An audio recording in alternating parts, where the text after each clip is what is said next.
मैं दूसरी तिलावत के लिए ब्रदर एडमिन को कहूँगा कि वो आए और ज़बूर 96 की तिलावत करें।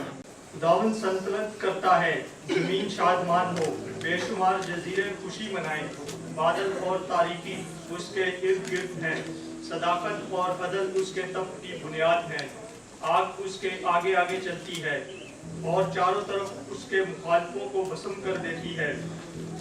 उसकी बिजलियों ने जहान को रोशन कर दिया, जमीन ने देखा और कांप गई।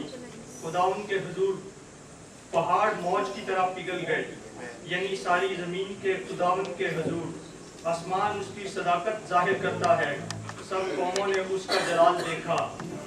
खुदी हुई मूर्तों के सब पूजने वाले जो बुतों पर फख्र करते हैं शर्मिंदा हों।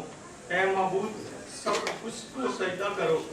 ऐ खुदावंद, सयून ने सुना और खुश हुई, और यहूदा की बेटियां तेरे अहकाम से शादमान हुई, क्योंकि ऐ खुदावंद, तू तमाम जमीन पर बुलंद व बाला है, तू सब मौजूदों से निहायत आला है।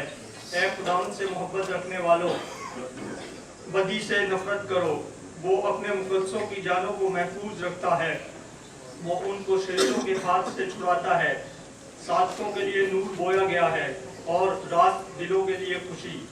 ऐ साधकों, खुदावंद में खुश रहो और उसके पाक नाम का शुक्र करो। खुदावंद के पाक कलाम के पढ़े और सुने जाने पर खुदावंद की बरकत हो।